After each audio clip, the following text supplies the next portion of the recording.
कबीर खुद कह रहे हैं ये बात कि मैं तो कुत्ता राम का हूँ। अब ये राम के कुत्ते अपने आप को बता रहे हैं, तो रामपाल बताओ क्या हो गया। आइए बैठिए, परस्पर प्रीतिपूर्वक अच्छी प्रकार से अपनी बात रखिए, हम भी आपको उत्तर देंगे। जो बात सही होगी उसको स्वीकार किया जाएगा, जो गलत होगी उसको छोड़ दिया जाएगा। और चौधरी चरण सिंह जी कहते हैं भाई मैं तो आर्य समाजी हूँ, मैं पत्थरों पर चद्दर नहीं चढ़ाया करता। स्वामी दयानंद ने कहा किसान राजाओं का राजा है और वास्तव में राजा है, लेकिन परमात्मा कभी बीमार नहीं होता, ना कभी मरता, ना कभी जन्म लेता, वो अजर अमर है। उनका कहना कि सारे जो जितने भी पुस्तकें उनका सबका निचोड़ हमारी इस पुस्तक के अंदर। महंत सुकराई नाथ जी, हाँ जी, नाथ संप्रदाय से आते हैं। उन्होंने एक पोस्ट डाल के चैलेंज किया कि वेदों में शास्त्रों में आ जाओ। चाहे सरकार हो चाहे बाबा हो, इन्होंने जनता को है कि अगर रामपाल के पास सामर्थ्य है और जनता की सेवा कर रहा है तो देश का पुत्र है भाई, देश इस देश का हमारे ऊपर ऋण है। भगवान नहीं होते जी, मेरी कब्र की भी पूजा ना करने लगे, मैं भगवान नहीं हूँ। तो जब उनमें है तो निचोड़ने की क्या जरूरत है, जो निचड़ गया उसमें क्या रह गया। रामपाल कोई नौकरी नहीं करता, हम कोई नौकरी नहीं करते। ये देश को आज़ाद कराने में आर्य समाज का सबसे बड़ा योगदान है। जिक्र हरियाणा पर आप सभी का स्वागत है। फिलहाल फ्रेम में हमारे साथ स्वामी दिव्यानंद जी महाराज जी हैं। आज जींद में आर्य समाज इकट्ठा हुआ और काफ़ी जो समाज में फैली हुई कुर्तियाँ हैं उन पे काफ़ी विचार किया गहनता से, और काफ़ी आसपास के किसान नेता और समाज सेवी वो भी यहाँ पर मौजूद थे। तो फिलहाल स्वामी जी से बातचीत कराएंगे। स्वामी जी नमस्ते जी। नमस्ते जी, सभी दर्शकों को भी मेरी सादर नमस्ते जी। स्वामी जी, क्या कुछ फैसला लिया गया है आज, जैसे सभा बैठी थी, मीटिंग हुई थी एक जी? देखो, आज हमारे जितने भी आर्यगण हैं यहाँ उपस्थित हुए, सारे साधु सन्यासी महात्मा जो भी इस क्षेत्र के मौजूद व्यक्ति हैं वो सब यहाँ उपस्थित हुए, और हमने सभा में निर्णय लिया कि भाई जो समाज में अंधविश्वास पाखंड बहुत ज़्यादा बढ़ रहे हैं, और जो मत उन संगठनों को या मत या संगठन जो उस पाखंड अंधविश्वास को बढ़ा रहे हैं, आर्य समाज पुनः नवी गति से उन सब का खंडन करे, सत्य का प्रचार करे, असत्य का विरोध करे। इसी को लेकर के आज मीटिंग बुलाई गई थी। क्या कुछ है सर, आर्य समाज की पॉलिसी क्या है, किन सिद्धांतों पर चलने की जागरूकता दी? आर्य समाज वो प्रत्येक सिद्धांत को मानता है जो ऋषि ब्रह्मा से लेकर के जैमिनी पर्यंत की हमारी ऋषि परंपरा रही है, उस सारे सिद्धांतों को आर्य समाज मानता है। आर्य समाज एक ईश्वर ओम को मानता है, एक धर्म पुस्तक जो वेद व वेद के अनुकूल कोई भी धर्म पुस्तकें हैं, वेद व वेद के अनुकूल जो भी शास्त्र हैं उन सबको मानता है। और तीसरी बात, वे आर्य समाज हमारे जो वेदों के सिद्धांत हैं उन मान्यताओं को मानता है, तो उसी का प्रचार प्रसार करता आया है। आर्य समाज बहुत ही मजबूत संगठन है, था और आगे भी रहेगा। आर्य समाज ने देश को आज़ाद करवाया। 80% क्रांतिकारी आर्य समाज की देन है, चाहे राम प्रसाद बिस्मिल हों, चाहे सुभाष चंद्र बोस हों, लाला लाजपत राय हों, भगत सिंह हो, ये जितनी भी हमारी क्रांतिकारियों की टीम है वो सारी आर्य समाज के द्वारा ही तैयार की गई। देश को आज़ाद कराने में आर्य समाज का सबसे बड़ा योगदान है। जहाँ जात पात के नाम पर, छोटे बड़े के नाम पर हमारे भाइयों को दुत्कारा जाता था, वहीं आर्य समाज जात पात से अलग है। आर्य समाज कोई जात पात को नहीं मानता। आर्य समाज कर्म से जात को मानता है। जो वेद विद्वान होता है उसको ब्राह्मण, जो धर्म की रक्षा करता है उसको क्षत्रिय, जो धन से व्यापार संबंधी कार्य करता है वो वैश्य, जो सेवा करता है, जो इन तीनों कार्यों को करने में समर्थ नहीं है वो सेवा करता है उसको शूद्र। तो ये आर्य समाज जात पात जो समाज में फैली हुई है उसको बिल्कुल नहीं मानता, कर्म से मानता है। तीसरी बात यह है कि आर्य समाज ने सर्वप्रथम गुरुकुल खुलवाए, कन्याओं की पाठशालाएं खुलवाई। जब हमारी बहन बेटियों को कम उम्र में उनका विवाह कर दिया जाता था, जिसे बाल विवाह कहते थे, उस बाल विवाह का विरोध किया, और हमारी बहन बेटियों को पति मर जाने के बाद चिता में जीवित बिठा देते थे, सती प्रथा, उस सती प्रथा का विरोध करा, और बहनों को, शूद्रों को पढ़ने का अधिकार दिलवाया। कन्या गुरुकुल खुलवाए, भाइयों के गुरुकुल खुलवाए, वेदों की व्याख्या स्वामी दयानंद जी ने की।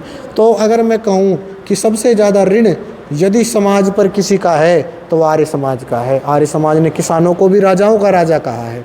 इसलिए मैं सभी जितने भी मेरे दर्शक सुन रहे हैं उन सब से मैं निवेदन करता हूं कि एक बार आर्य समाज के सिद्धांतों को अवश्य पढ़ें, अवश्य जानें।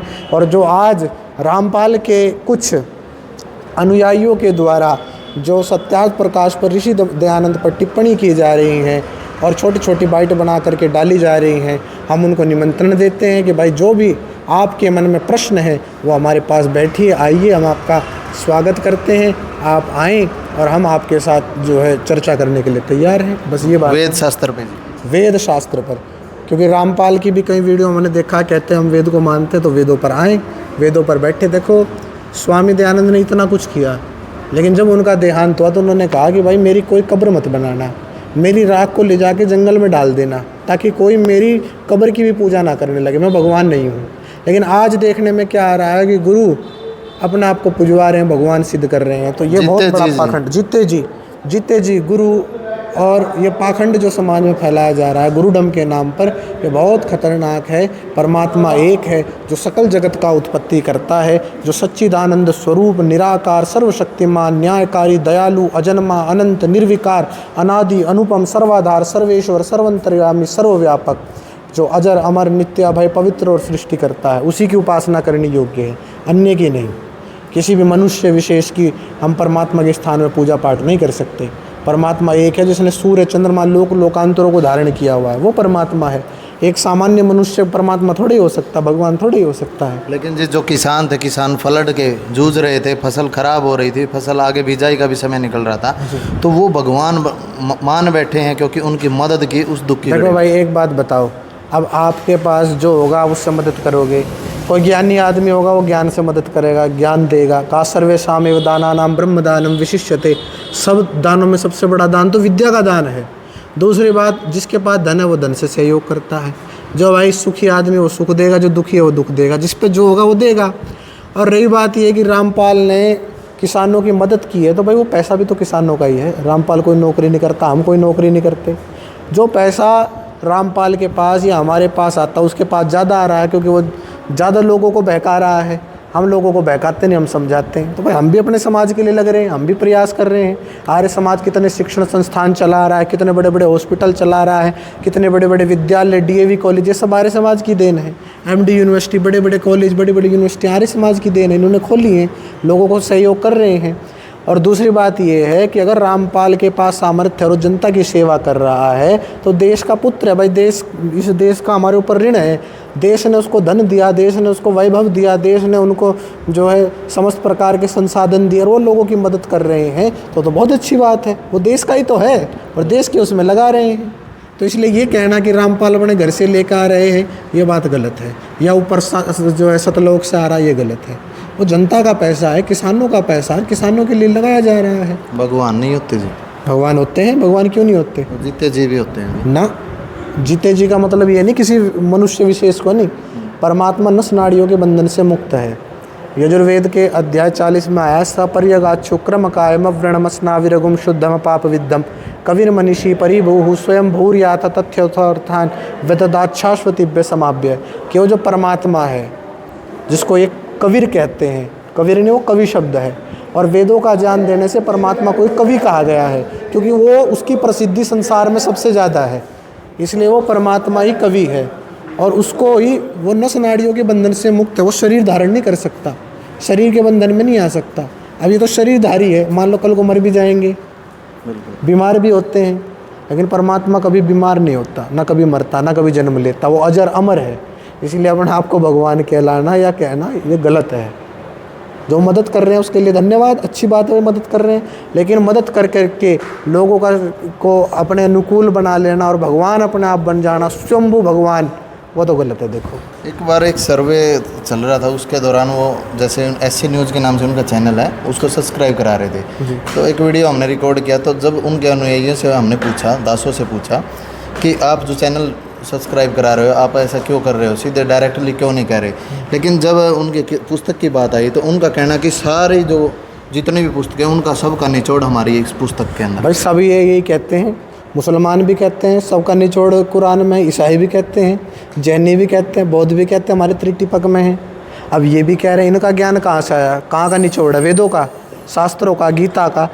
तो जब उनमें है तो निचोड़ने की क्या ज़रूरत है। जो निचड़ गया उसमें क्या रह गया, गन्ना निचड़ गया तो रस तो भाई अलग हो गया, और जो फूस है वो अलग होगी। तो फूस है कि रस है, ये तो बताओ है क्या। भाई रस तो वेदों में है, सीधी बात, रसो वही ब्रह्म, जो रस से लबालब भरा हुआ है वो परमात्मा है। और फूस ये जो आज मत पंथ संप्रदाय खड़े हो रहे वो है ही है। जैसे महंत सुकराई नाथ जी हाँ जी। नाथ संप्रदाय से आते हैं, उन्होंने एक पोस्ट डाल के चैलेंज किया कि वेदों में शास्त्रों में आ जाओ, शास्त्रार्थ कर लेते हैं, आमने सामने बैठो, बिल्कुल अच्छे तरीके से। बहुत बढ़िया करा है। और नाथ जी वेद के मार्ग पर चलने वाले हैं, वेदानुगामी हैं। और जब वो गोरक्षनाथ जी के बारे में, गोरखनाथ जी के बारे में गलत टिप्पणी की तो वो भी मैदान में आए हैं और वो खुली कह रहे हैं, क्योंकि वो आर्य विचारधारा को मानते हैं, वेदों को मानते हैं, वो सत्य को जानते हैं और उन्होंने चुनौती दी तो हम उनका स्वागत करते हैं, हम उनका सहयोग भी करेंगे। मेरी अभी 1-2 दिन पहले उनसे बात भी हुई, चर्चा भी हुई। तो बड़े अच्छे प्रकार से प्रचार प्रसार कर रहे हैं, नशे के विरुद्ध काम कर रहे हैं, शिक्षा को बढ़ावा दे रहे हैं। तो ऐसे साधुओं की आवश्यकता है समाज में, ये नहीं कि भगवान बन जाएं। अब वो भी देखो कितनी मदद कर रहे हैं, शिक्षा दे रहे हैं। सबसे बड़ी अगर देने की कोई चीज़ है भाई दुनिया में तो वो ज्ञान है। और आज चाहे सरकार हो चाहे बाबा हो, इन्होंने जनता को क्या बन दिया, इन्होंने जनता को बेकार कर दिया। कुछ करना ना पड़े, फ्री में राशन मिल जाए, फ्री में भंडारे चल रहे हैं। भंडारे किसके लिए? भंडारे होते साधु महात्माओं के लिए, तपस्वियों के लिए, गरीब असहाय लोगों के लिए होते हैं। अब छके आदमी भी जाकर लड्डू और देसी घी की जलेबी खाएंगे तो फिर तो वो गुणगान गाएंगे। वो भाई वहाँ प्रचार सुनने नहीं जाते, वो वहाँ पर ज्ञान लेने नहीं जाते, वो तो लड्डू और जलेबी के चक्कर में जा रहे हैं। सबकी बात नहीं कर रहा, कुछ की बात कर रहा हूँ। भीड़ इकट्ठी करने का एक सबसे बढ़िया उपाय है भंडारा लगाना। होल्डिंग पे लिखवा जाता जी, देसी घी का हलवा, देसी घी की जलेबी। तो भाई देसी घी का वो खिला रहे हैं हलवा, तो वो जनता का ही पैसा है, जनता को ही खिला रहे हैं। तो उसमें क्या है, जनता औरों को देती तो और भी लगाते हैं भंडारे। लेकिन भंडारे किसके लिए होने? जैसे अभी हमारे किसान समाज ने, हमारे राजा समाज ने, स्वामी दयानंद ने कहा किसान राजाओं का राजा है। और वास्तव में राजा है।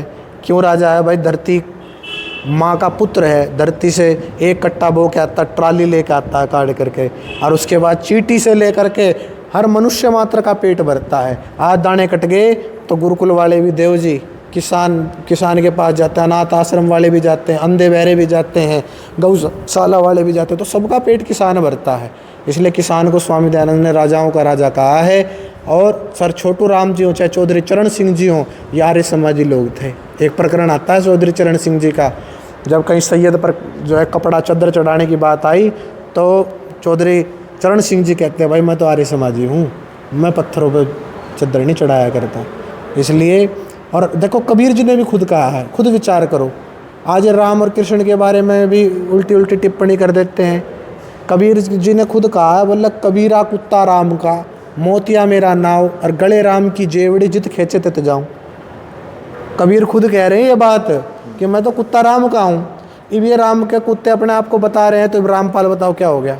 खुद के नाम के साथ भी तो राम है जी। हाँ, राम नाम लिख रहे हैं, और राम का नाम लिख करके देखो क्या काम चला रहे हैं। भाई जो अच्छे काम कर रहे हैं, यदि कोई सेवा का काम कर रहे हैं तो हम उनका धन्यवाद करते हैं इस विषय में कि सेवा का काम कर रहे हैं, लेकिन निस्वार्थ भाव से सेवा हो। ये नहीं कि भाई सेवा करके वो अपने आप को भगवान सिद्ध करें या उनके अनुयायी उन्हें भगवान बताएं, ये गलत है।